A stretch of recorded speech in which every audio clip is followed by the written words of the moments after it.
Good evening. Welcome to the new Thursday edition of On the Edge with me, Theo Chalmers. We are live, so if you have any comments, questions or suggestions during the show, text them on 87778.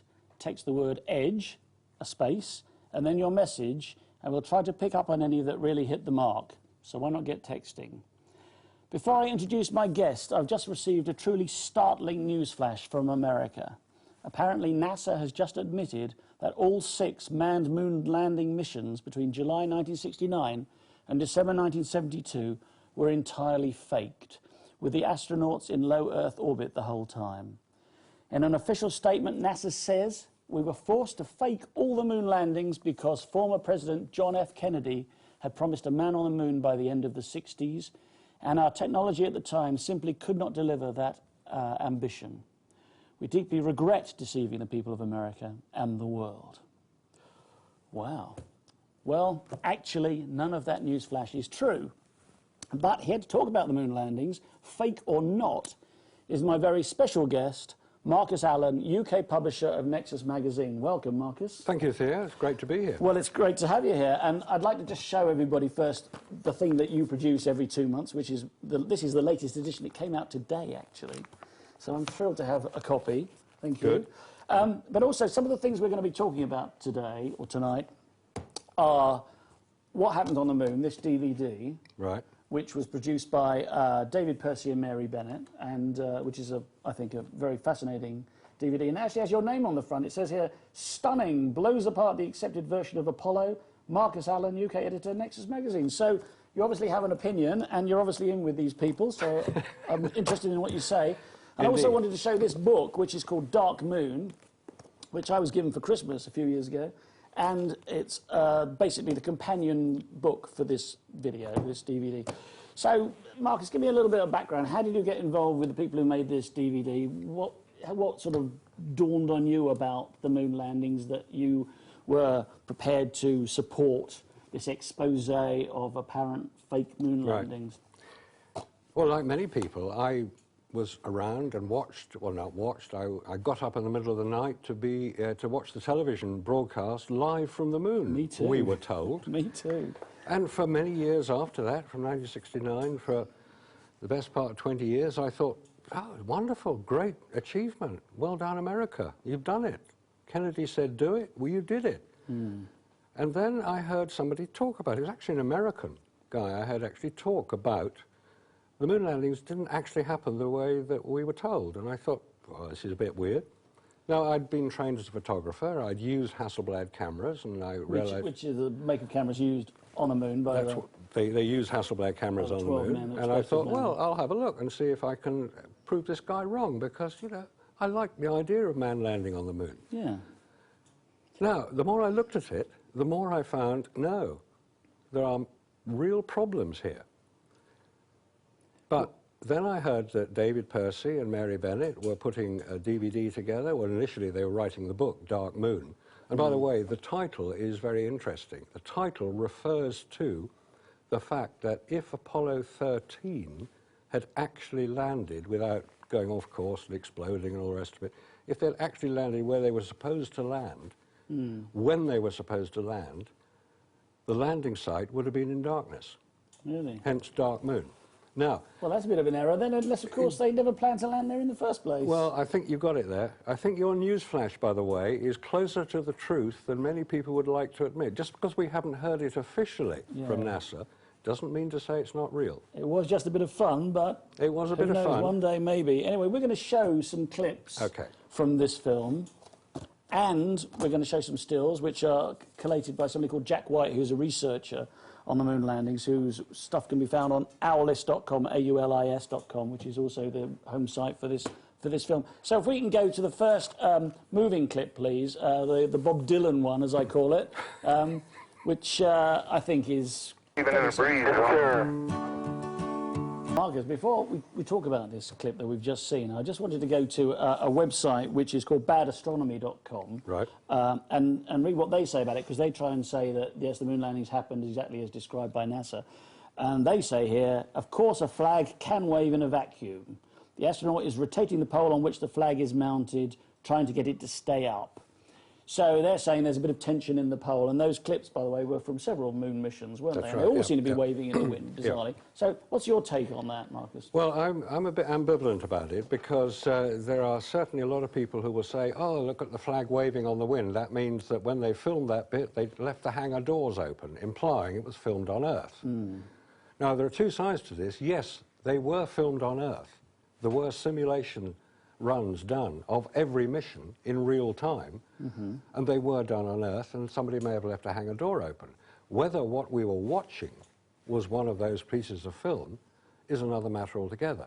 It is true to say that the flag moves only when somebody is near to or touching the pole. And I think it is, that's why I'm ambivalent about it, because it does appear to be fairly conclusive that there is somebody touching it and moving it. They're quite Whether impressive movements, though, aren't they? They're not just a little bit of shake or something. They're like, There's- you know, flapping about. Oh, it's certainly flapping about. But, and this is a point that not many people are fully aware of, that every single mission was filmed and photographed here on Earth. It was called a training exercise. It was called a simulation. Are you suggesting, then, the possibility that the moon landings did take place, exactly as described by NASA, but maybe there was a problem with the film, it didn't come out, or there was technical issues with trying to film without additional lighting, for instance, and they used the stuff that they filmed on Earth and just didn't say? Is that a possibility, do you think?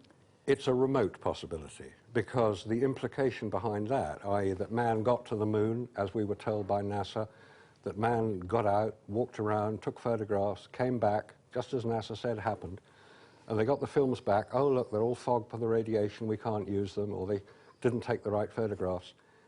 That implies they got to the moon. And I'm saying they didn't get to the moon. They didn't even get out of Earth orbit.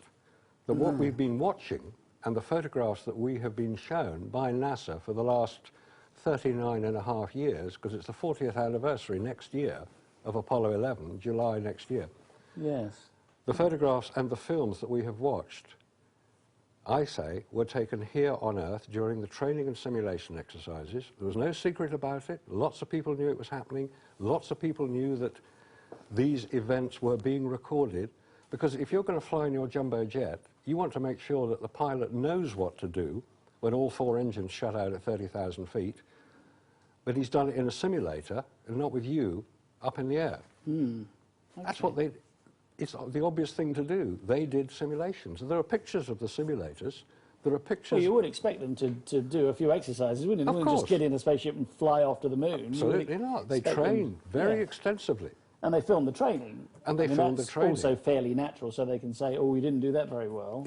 And also, they filmed a model of the moon with a camera on a track so that it would appear when projected outside the simulator window as if they were approaching the moon. That's a bit handy, isn't it? Isn't it They had handy? all that in place.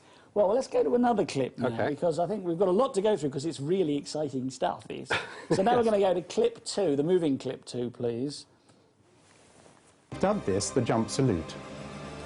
When the astronaut reaches the peak of his jump, his colleague takes a snap with the Hasselblad stills camera.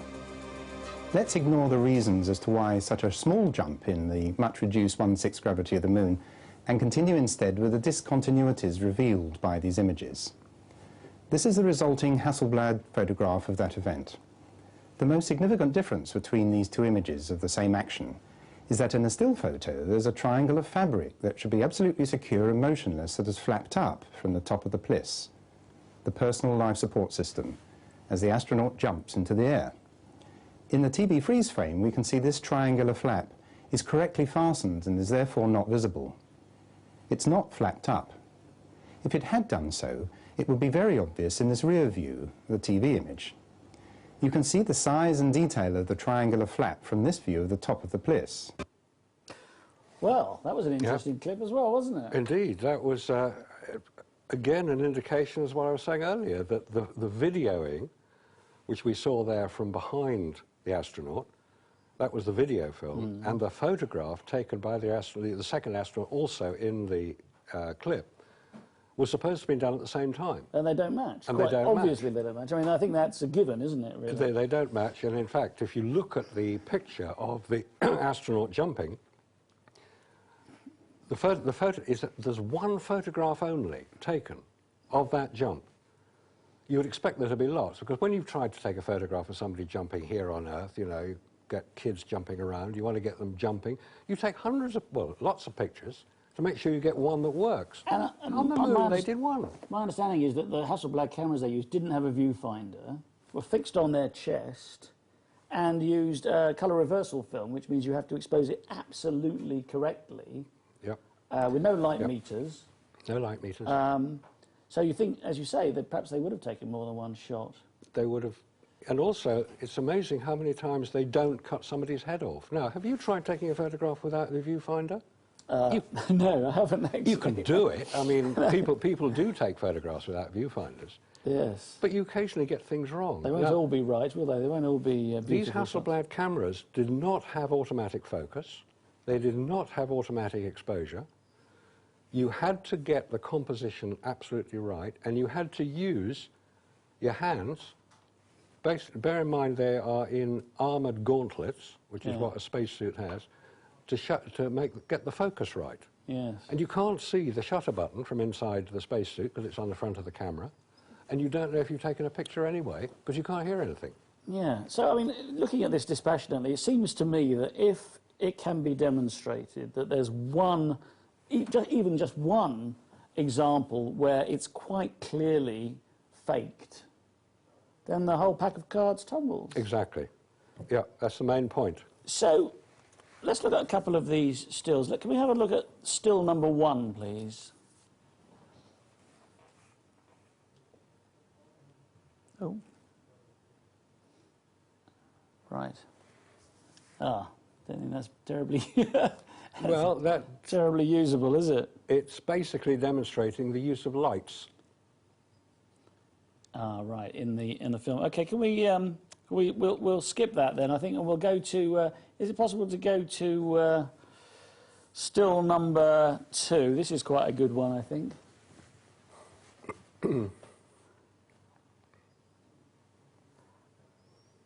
Oh, seems to have vanished. I'm sorry if I'm putting too much pressure on the crew upstairs.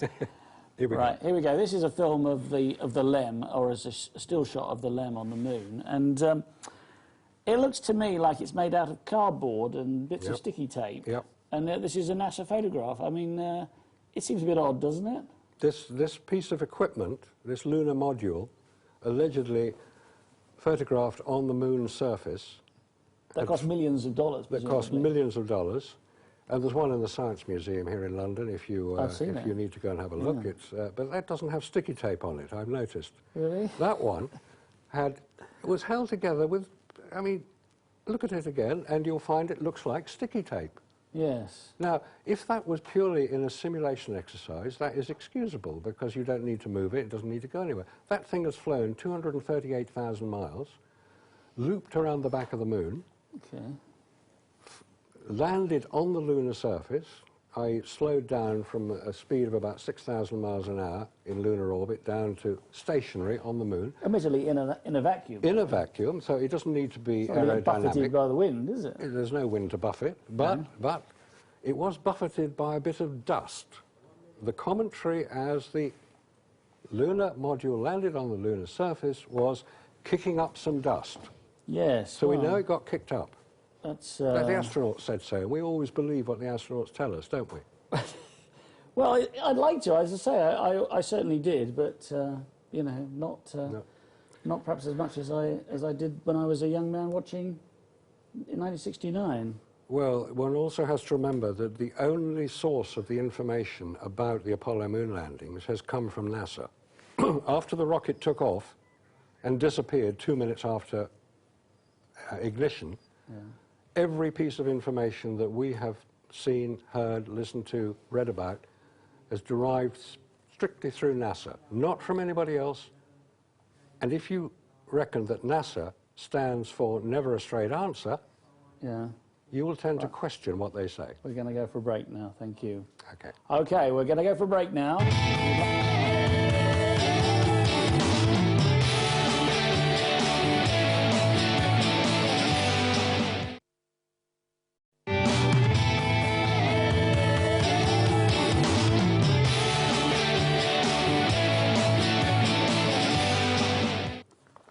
Welcome back to On the Edge with my guest, Marcus Allen from Nexus Magazine. We've been talking about the NASA moon landings of the 60s and early 70s. Marcus, I'd like to go to another clip now, if I can, from the film What Happened on the Moon. Can I have number 4, please? This might be interesting. I know this is one you actually pointed out to the makers of the film. I think this particular image... Here we go. Or sequence of images... Have been unusable, gloomy pictures into images of virtual studio-like quality. Visibility, as we've said before, is not too great. Okay, I'm on the top step, and I can look down over the RCU and landing gear pad. Okay, I'm going to leave that 1 foot up there and both hands down to about the 4th rung up. Yep.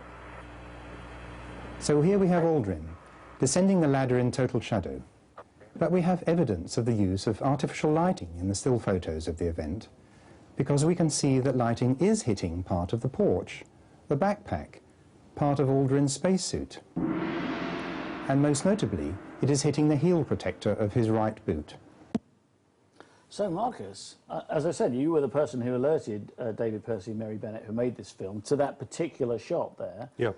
What does this tell us? Well, there was one particular point which, though David identified the highlight of light on the heel, the other point was that the foot, Aldrin's right foot, is not touching the ladder. His foot isn't on the ladder at all. So, what is he, on a wire or something? He could be on a wire, but assuming he's not... Like Peter Pan? He could be Peter Pan, though that would apply to other areas as well. The point about it is that there is no blurring at all in the image, because if his foot is not touching the top rung, which it isn't, you just look at the picture, you see it's not touching it. It's about 3 inches above.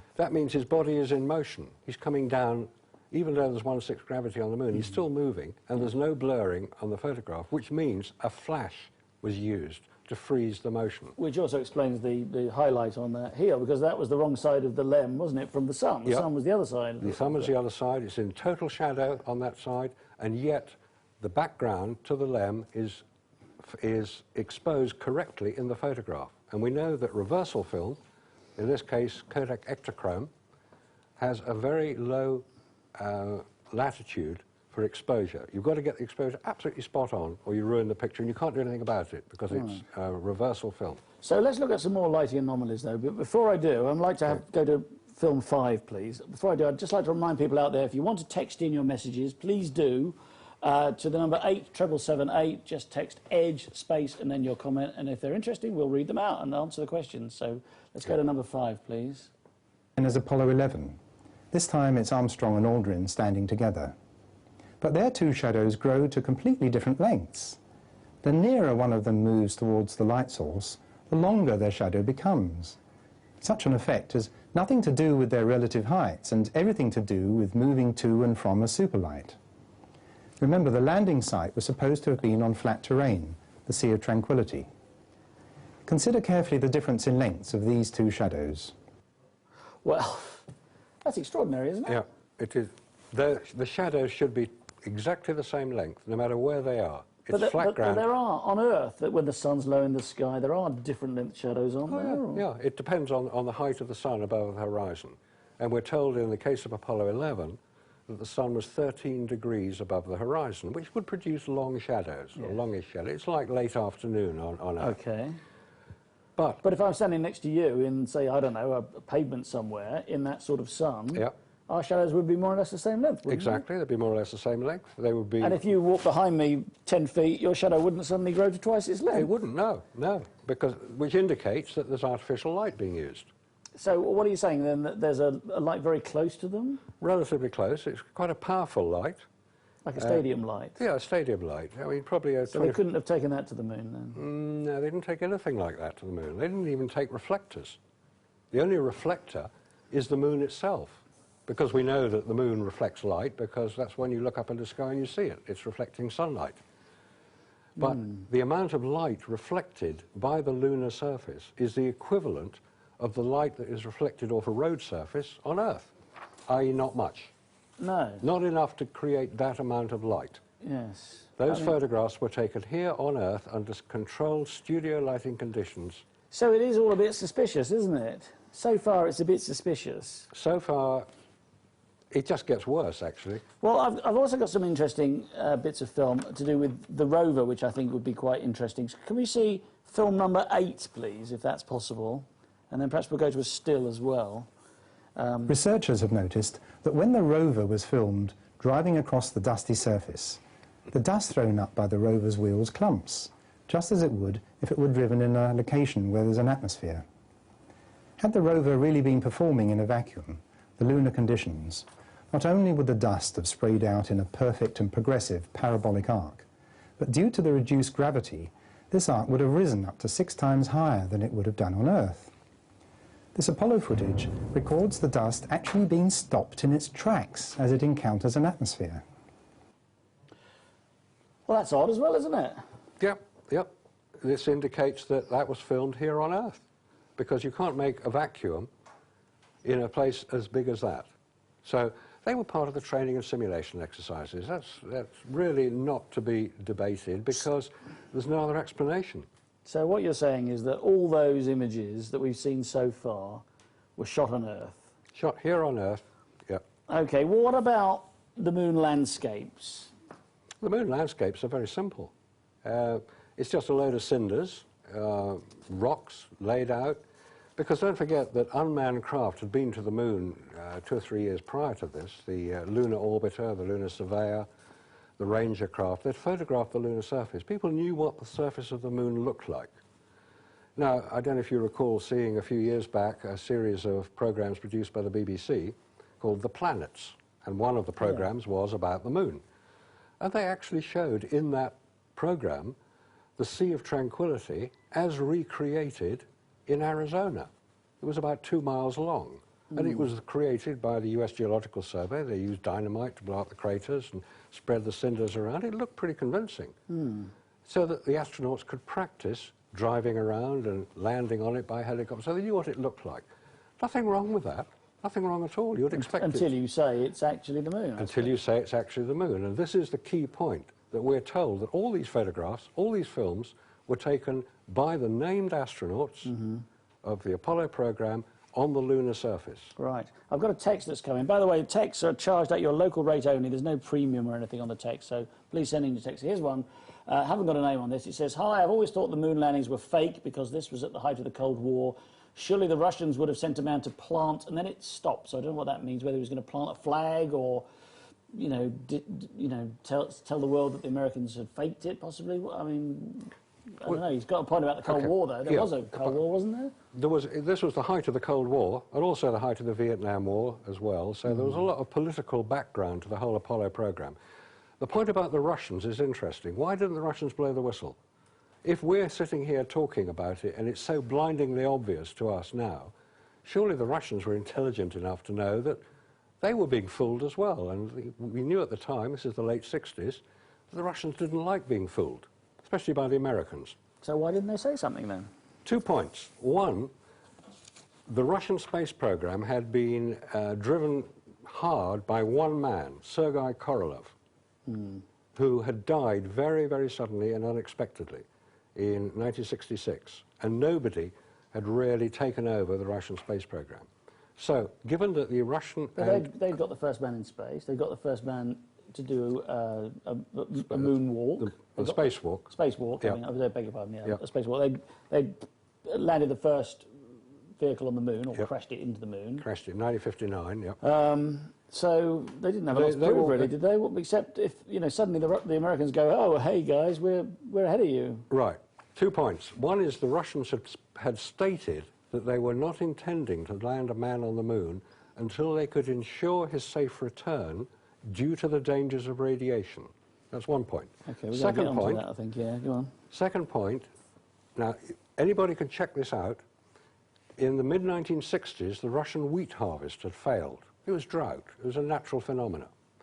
And the Americans, bless them, had sold Russia millions of tons of wheat to help. You know, they didn't want people to starve. I think it was 25 million tons of wheat. It's a lot of wheat. You could make a lot of bread out of that. Also, the Russians and the Americans were cooperating throughout this whole period. It's not generally known, but President Kennedy, 2 weeks before he was killed, had sent a presidential memo, an order, in effect, to NASA, telling them that they would cooperate, that they must cooperate with the Russians on space programs. Right, okay. Now, they did actually cooperate. The Apollo-Soyuz craft in the mid-1970s was an example of that. That didn't happen overnight. That was years in the planning during the Apollo program. America and Russia had got their technology from the same source, the Germans. From the Germans. Well, there's a point, actually, funny enough, there's a text that's just coming about that. I mean, it's a bit extreme. It says, it's really not surprising the landings were faked. Most people still don't know that NASA was started and funded by the Nazis. I'm not sure that's exactly true, is it? Or is it? NASA was certainly run. Werner von Braun was an SS colonel, SS major. He ran And he ran the space Peenemünde. program, didn't he? Yep. Dornberger, who was in charge of the Alabama missile ranges, was German. Oberth was German. The Americans, under Operation Paperclip, imported about 150 Nazi scientists from the German space program. And apparently these were guys who had run slave camps in Peenemünde, building the V1 and the V2. The V2 rocket was built by slave labor under the control and operational direction of Werner von Braun. He was a Nazi. Yeah, He shouldn't have maybe, been... in that case, I suppose maybe there's something in that particular comment. No, I mean, that is as near the truth as I think one can get. Well, there's two more good texts here. One says, if Armstrong was the first man on the moon, who was taking the pictures and video from different angles? That's Ali from Wales. Thank you, Ali. And is it possible that the astronauts were not in on the hoax, but were somehow fooled as well?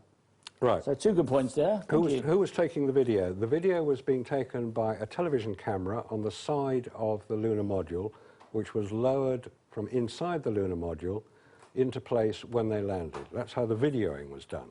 It was a set camera. There was a second camera which was set up about 50 foot away from the lunar module and videoed all the time that they were there. It videoed automatically. There's another point. The video we saw of Apollo 11 is appalling quality. Yes, you can hardly make it out. It's very dark, isn't it? That's because the original film, which was video, this is 1969, it was Ampex 2-inch tape, that video was played on a television screen and filmed off the television screen, hence the poor quality. Now get this, NASA have lost the original tapes. Scarcely believable, isn't it? It's not believable that they could lose them. Scarcely. Something as valuable as that, but they can't find Scarcely them. believable. Well, let's talk a bit more about the landscape of the moon and what happened, you know, on the moon itself. Can we go to some of these rover shots? I've got a still shot here, number 10. Is that possible to go to number 10, please? Let's hope we can. Please send in your text. Remember, they charge at standard network rate, 87778. The word EDGE, space, and then your comment. Thank you. Here's the picture. Right.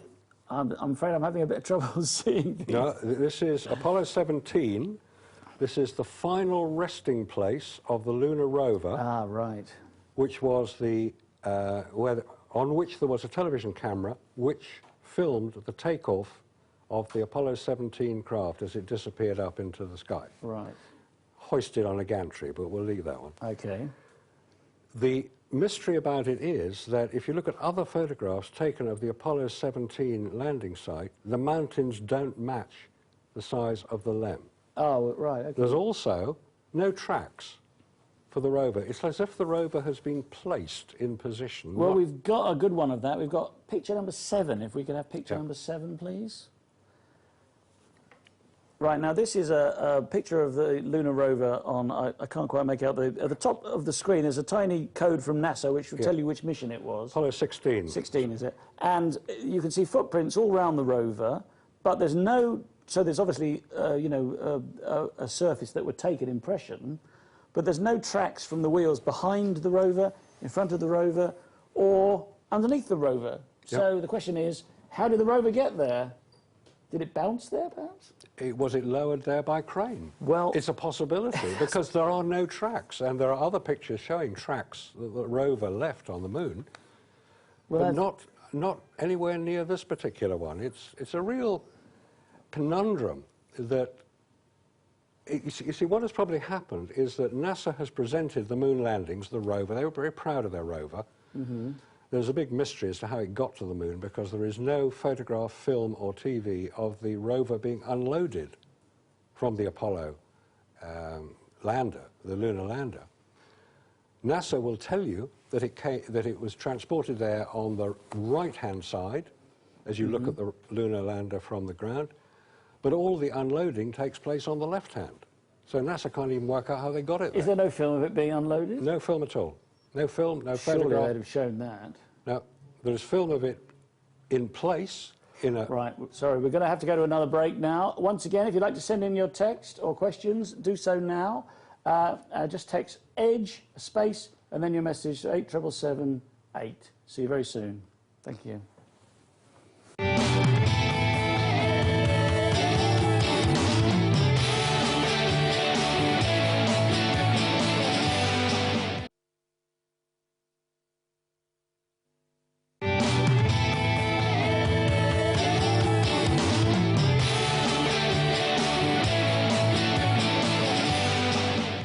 Welcome back to the new Thursday night live edition of On the Edge with me, Theo Chalmers, and my special guest tonight, Marcus Allen from Nexus Magazine. We're talking about the moon landings. You can send in your texts on 87778 with the word EDGE, space, and then your message. It'd be good if you could put your name on there. We've got some really good ones here. Here's one from a person who said that how did Yuri Gagarin manage to parachute back to Earth separately from his capsule when it took 4 people 50 minutes to bolt him in? What a great question. You've obviously done some research. What do you think about that, Marcus? Well, 2 things about that. One is that in order for Gagarin to be recognised as the first man to orbit the Earth, the Aeronautical Association, who recognises these things, i.e. the first, like the Guinness Book of Records, but this is for aircraft, the pilot has to land with his craft.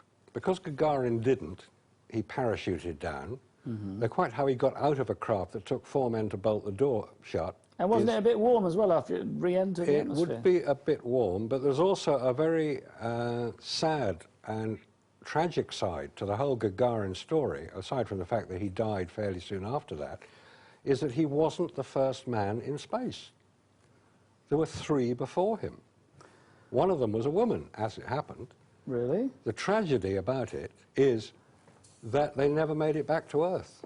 And one is allegedly still in orbit around the Sun because the re-entry of the Russian craft wasn't controlled enough to bring it back to Earth. Oh, 2 burnt up.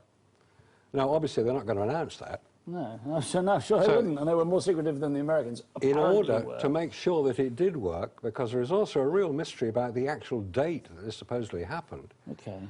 Well, let's go to another clip now. Okay. Let's go to clip number 5. This is not a clip, but it's a still of something strange on the moon here, because the astronauts only wore one kind of boot on the moon, didn't they, Yep. with a sort of bar effect, like Yep. bars of a prison Yep. as their soles of their shoes. And we've seen those footprints in every moon shot, haven't we, basically? But here, suddenly, is a picture from another NASA picture, which looks like some sort of work boot. Yep.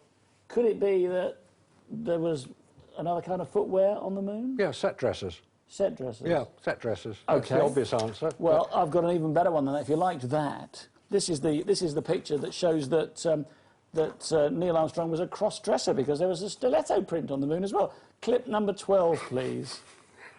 I think the world should know about this. There it is. There's a clear front of a stiletto-type shoe, or perhaps a winkle picker. Was the 60s, after all. It was, yes. Very, very strange. It's very strange, isn't it? Yeah. I mean, I suppose you could argue that it's a bit of equipment that had a sort of shoe-like appendage on it. That's what the NASA apologists will try to persuade us. There are people out there, by the way, who decide that everything that we are talking about and all the books that have been written, like Dark Moon and the DVDs, are complete rubbish, and they are made by people who only want to make money. Now, I Yes. should say that I have actually witnessed Apollo astronauts, Edgar Mitchell, Alan Aldrin, Alan Shepard, signing autographs at £75 a time over weekends. Now, there's nothing wrong with signing autographs, but let's not get worried about making money. These guys made about £50,000 in a weekend signing autographs. They're going to be doing it later this year. Well, you know, I suppose you can't blame them for making money out of it. No problem in that. We've all got to live. All right, well, let's go to another question here. And this is, have any astronauts suffered serious hair loss due to radiation, etc.? And I think this takes us to the question of the Van Allen belts, unless I'm very much mistaken. So I'd like to also set up clip number 10, but while that's being set up, we can just quickly talk about what the Van Allen belts are. Okay, the Van Allen belts, they're named after Professor James Van Allen of Princeton University, who designed the first, as part of the first satellite sent up by the Americans, an Explorer 1. He designed a Geiger counter because he wanted to check the levels of radiation up in the upper atmosphere, about 200 miles up. All right, we're going to play the video now. There we go. A human being leaving Earth for deep space has to travel through the very thick ringed donut of trapped radiation which permanently encircles our planet. This donut contains within it two specific natural zones of very intense radiation. The whole region is named after Dr. James Van Allen, the scientist who registered this discovery in 1958. Right, well, that's a nice little exposition of what the Van Allen belts are. So there they are, they're high energy belts of radiation. Yeah. Now, I've read something about this, about something called Starfish Prime. Can you tell me Operation Starfish Prime was conducted in 1962, late 1962, October 1962. Right, That before the Apollo missions. Before the Apollo missions, but in the same week as the Cuban Missile Crisis, both the Americans and the Russians exploded nuclear weapons 200 miles above the Earth's surface.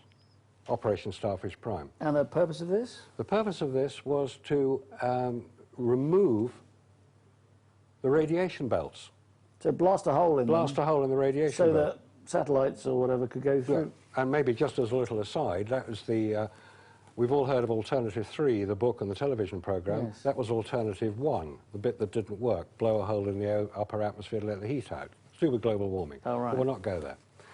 They did set these nuclear weapons off. It did create a third belt of radiation. Okay, so it made it worse? Oh, it works. If you explode... No, what I said was it made it worse. It didn't make it better. It didn't make a hole in there, in the Van Allen belts. It just made the radiation more intense. Made the radiation so intense that if you look at the record, no astronaut flew for a year after that happened. No astronaut was sent Well, even up. in low Earth orbit, because that's all they were doing. That's where it would have been, low Earth Oh, I orbit. see. It's 200 miles up, where the space station is now. Right, okay. So how could they have then gone through it to go to the moon? Well, this is the major question. Yes, you could have gone through it. You could go through it if you were protected. You go and have your teeth x-rayed. The technician wears a lead apron to protect themselves because radiation is cumulative in the body. It goes in, it doesn't come out. Right. It builds up and it affects cellular level. It also affects photographic film, which is why when you buy a photographic film, it'll have an expiry date on it. I'm talking film, not digital at this point.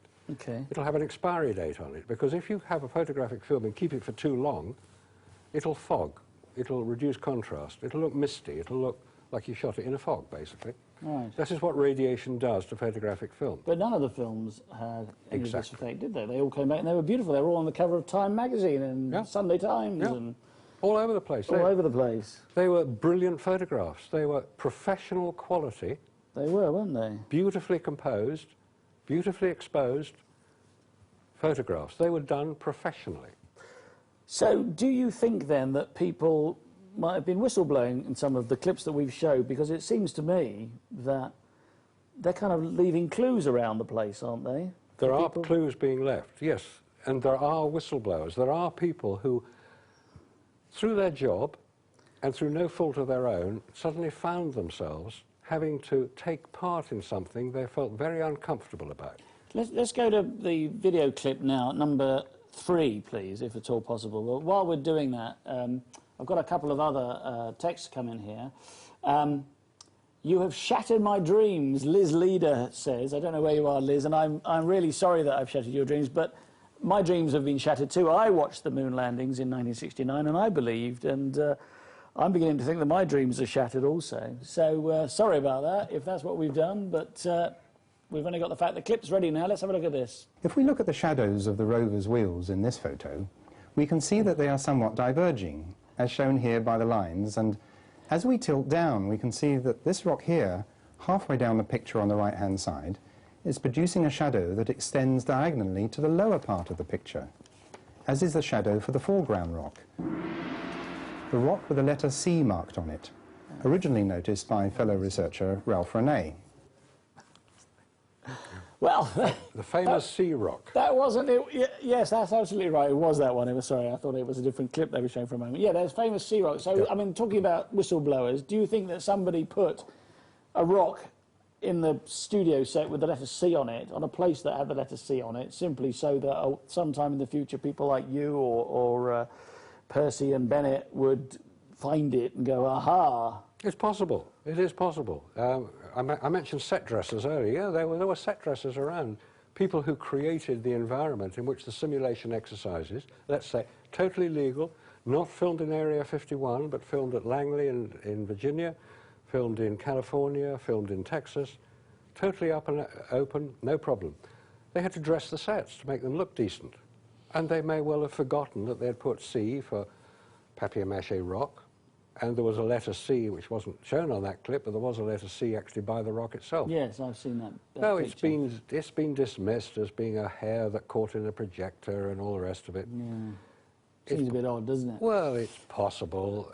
One has to look at the possibility that that could have happened. But there are so many other convincing pieces of evidence that say this was not filmed on the lunar surface. Because Okay, well, let's go to a text question here, because it's absolutely perfect timing. There's a question here, I don't know who it's from. It says, do you believe that anybody landed on the moon? No, nobody has landed on the moon. You don't believe that? I don't believe that anybody... I've seen no evidence for it. Look, I believe... Could it be that they landed on the moon and then had such bad radiation damage that they threw up in their suit and fell over and died? Well, that's possible, but how would we know? Well, NASA's obviously not going to tell us. Well, actually, it's interesting you mentioned that, because Nixon, don't forget Nixon was president at the time of the Apollo landings. Tricky Dicky, as they And call it. Kennedy, elected president in 1960, had defeated Nixon for the presidency. Anyway. Well, actually, this takes me to my Alex Joneserizer. If anyone's familiar with Alex Jones, he's a very loud campaigner for certain things like 9/11. And so I've got a message for NASA. NASA, I think we need to be told. Thank you. If they're watching, perhaps they'll... I think we need to be told, but yeah. I'm not holding my breath. OK, so I've got another question here. How many years do you think went into planning the hoax? And couldn't the astronauts have made more money saying they didn't go to the moon? This is from Rain in Minehead. Good question, Rain. Well, they could have made more money, couldn't they? About 3 years planning. I would say that when Kennedy made his announcement, you have to remember that no American had been into space. Alan Shepard had gone up 6 weeks before the announcement in May 1961, but he'd only gone up and back. He hadn't gone into orbit like Gagarin had done about 6 weeks before that. So no American... They didn't know they could even get into space. So it was a bit bold of Kennedy, wasn't it? Well, do you think he knew he wasn't going to be around that much longer, perhaps, and just thought, well, hey, it's possible. Give him a few problems? Why is it called the Johnson Space Center in Houston? Yeah. Named after the vice president to Kennedy, who became president, and that's where all the money went. But let's not follow the money at this point. No. OK. Well, that was Texas. That was his state, wasn't it? That was his state. He was senator for Texas. But the point about the time... What was the second part of that question? Well, this is quite a good question, actually. Couldn't the astronauts have made more money saying they didn't go to the moon? No. Two things. The American astronauts were all military men. They were extremely good pilots. They were very honourable military men. Military men in America and around the world, especially in Britain, they stick together. They will not... One of those astronauts, not one astronaut, will break ranks and say, sorry, guys, it wasn't actually the way we said it was. They're not going to do that. So let's get over it and move on. The astronauts will go to their graves as they are now, honourable men. Do you think they'll leave a little message or a video or something, or tell their loved ones, or gather the family around the bed as they're dying? You know, Neil Armstrong, for instance? The evidence is all in front of us. We don't need the astronauts to confirm or deny it. What we do need is for NASA to get a little bit more honest, because how come they've managed to get to Mars so successfully recently, but they haven't gone to the moon at all?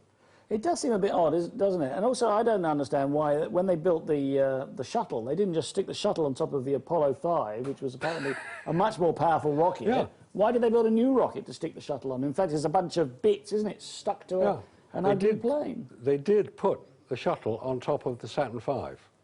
And then they scrapped the idea and built a completely new one. And the reason was because the Saturn V wasn't powerful enough to launch the shuttle, let alone get to the moon.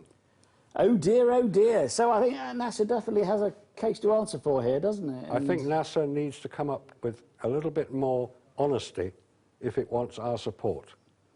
Yeah, I wonder how we can spur them into being more honest. I mean, if people out there would like to write to NASA at Johnson Space Center in Texas, then maybe we can get a response. But we've seen all the evidence, or we've seen some of the evidence. There's plenty more. Get the video, get this video, what happened on the moon. Fantastic stuff. Read the book, Dark Moon.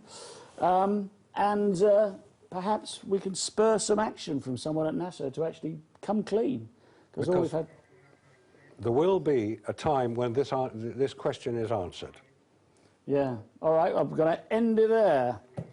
Right, well, thank you very much, Marcus. That's all we've got time for tonight. Thank you to everyone for watching, and for those who texted, and thanks to my special guest, Marcus Allen. We're going to definitely get you back on again soon.